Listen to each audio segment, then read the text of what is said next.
Problemas no entorno do trem atrapalham motoristas de Novo Hamburgo.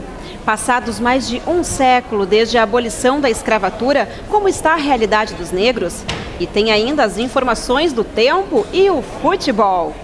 A partir de agora, você fica por dentro das principais notícias que são destaque na edição impressa e no site do jornal NH, desta quarta-feira, 20 de novembro. Está começando o NH ao vivo. Fique com a gente!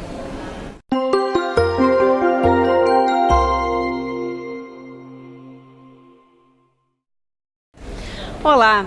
A inauguração das estações do trem de Novo Hamburgo, com a presença da presidente Dilma Rousseff, pode ocorrer entre o fim do mês de novembro e o início de dezembro. Enquanto isso, as obras no entorno ainda não estão finalizadas e buracos atrapalham a vida dos motoristas. Veja na reportagem de Débora Ertel.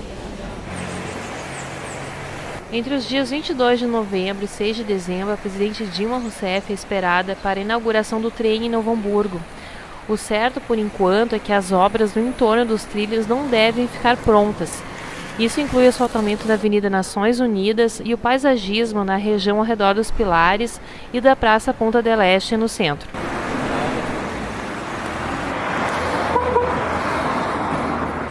A gente observa que alguns trechos da Avenida Nações Unidas já foram recuperados, como aqui no entorno da estação FENAC até o portão de acesso da FENAC. No entanto, mais adiante, no acostamento próximo ao valão do Arroio Luiz Hall, o asfalto está com muito problema, com muitos buracos. O cruzamento das Nações Unidas com a Rua Araxá também é um dos pontos críticos. A situação dos buracos piorou depois da última chuva, quando a região ficou alagada. A nossa equipe de reportagem percorreu todo o trecho ao longo dos trilhos do trem. E a partir do cruzamento da Avenida Nações Unidas com a 3 de outubro, os buracos são um verdadeiro problema. Há muitos buracos ao longo de todo o trecho. O secretário de Desenvolvimento Urbano de Novo Hamburgo, Moisés Medeiros, informa que a Transurb, em parceria com a Secretaria de Obras Públicas e Serviços Urbanos, fará o conserto da Avenida Nações Unidas. No entanto, as obras de restauração só devem ficar prontas no final do ano. A ciclovia deve ficar pronta ainda esta semana, conforme a informação da Transurb. Sobre as outras melhorias, a Transurb e a Prefeitura buscam uma forma de garantir recursos para dar um novo visual no entorno do trem. Completa 125 anos desde que foi abolido o regime de escravidão no Brasil. Na edição impressa e online do jornal NH de hoje, você viu que, infelizmente, ainda existe discriminação na sociedade por causa da cor da pele. O estudo do Instituto de Pesquisa e Economia Aplicado, IPEA, traduz esta realidade em números. No Rio Grande do Sul, a taxa de homicídios é de 25 mortes para cada 100 mil negros. Quando o índice é de pessoas não negras, esse número cai para 18. A expectativa de vida é maior para pessoas não negras do que para pessoas negras. Sem falar da questão salarial, que é 36% inferior ao das pessoas brancas. Neste dia em que é comemorada em todo o país a consciência negra, esses dados servem para refletir e mostrar que ainda é preciso muito trabalho para esta realidade mudar. Bem, vamos falar agora sobre assuntos empresariais. De segunda até esta quarta-feira, no Centro de Eventos Serra Parque, em Gramado, ocorre a Feira Calçadista Zero Grau. E quem acompanhou toda a movimentação é a editora de negócios do jornal NH, Francine Natasha. Ela está aqui com a gente para fazer uma avaliação do evento. Olá, Francine, tudo bem? Olá, Kelly, obrigada. Obrigada por estar aqui. Vamos falar um pouquinho da Zero Grau, então? Exatamente. O que foi que você viu lá na feira? Então, foram 296 expositores, quase 1.000 marcas nesses 3 dias de feira. Feira que é promovida pela Mercator, empresa promotora aqui de Novo Hamburgo, e foi realmente uma feira para mostrar a nova coleção das empresas calçadistas, não só aqui do Rio Grande do Sul, mas de todo o país. Foi muito intenso a movimentação de lojistas, a expectativa da feira, e foi confirmada hoje, foram 18 mil visitas ao longo, 18 mil visitantes, então ao longo dos 3 dias. Claro que não são visitantes únicos, mas é um número bacana para essa feira que está apenas na 3ª edição. Exatamente, na 3ª edição. E Francine, você mesma comentou durante as reportagens que você enviou diretamente de Gramado, que a feira ela cresceu cerca de 80%.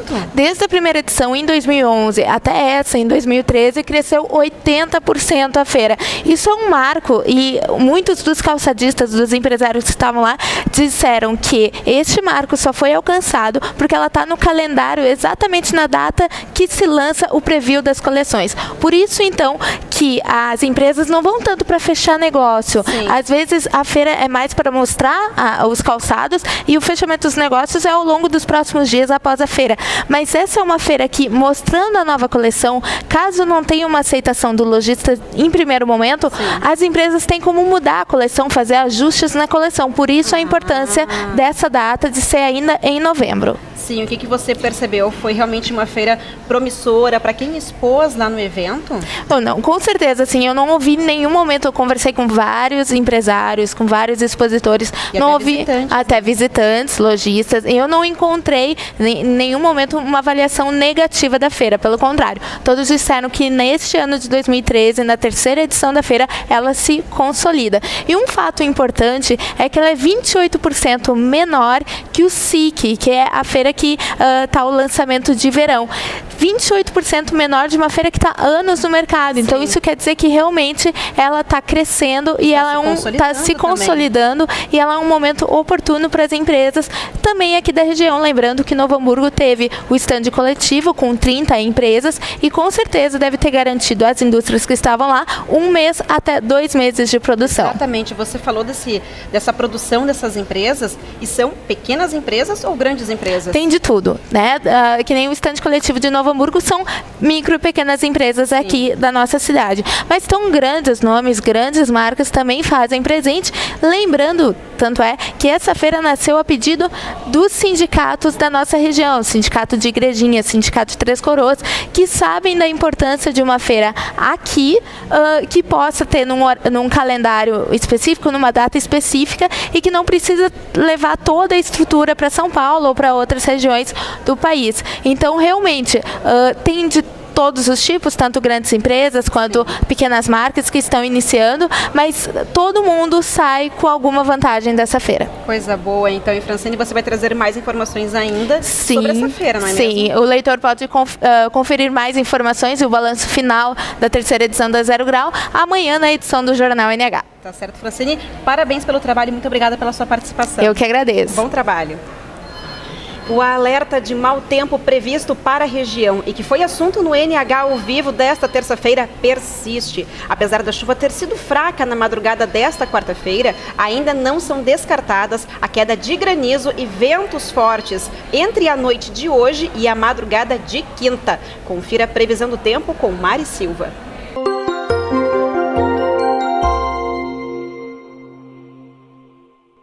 Olá!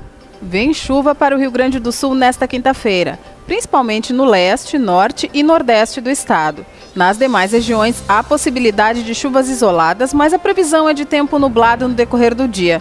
A atuação de uma área de baixa pressão em superfície, junto com calor, alta umidade e padrão de vento em altitude é que provoca a grande concentração de nuvens que a gente vê nas imagens de satélite.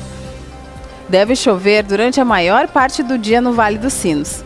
A temperatura não deve variar muito, fica entre 21 e 28 graus.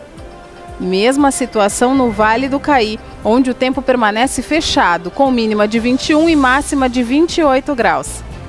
No Paranhana não será diferente. Os termômetros devem marcar entre 21 e 27 graus, com pancadas de chuva durante o dia.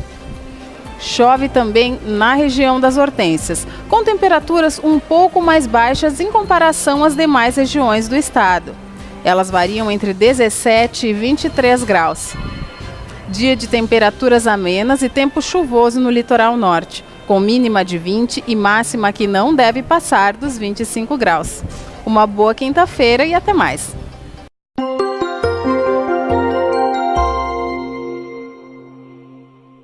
A Brigada Militar de Araricá prendeu na madrugada desta quarta-feira 3 suspeitos de furto, tráfico e receptação.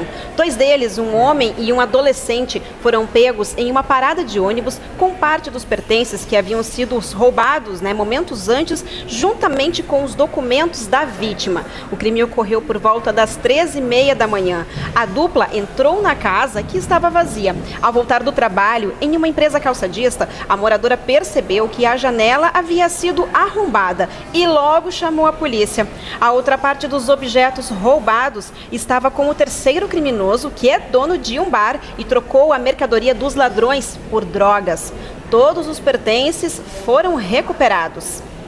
O nosso assunto agora é futebol e quem está aqui ao meu lado é o editor de esporte do Jornal NH, Chico Luz. Olá, Chico, tudo bem? Tudo bom, Kelly? Vamos falar hoje sobre seleção, Grêmio, Inter e Noia, que temos uma última informação, né? Pois é, o Novo Hamburgo confirmou agora há pouco, a contratação do goleiro Marcelo Pitol para a próxima temporada.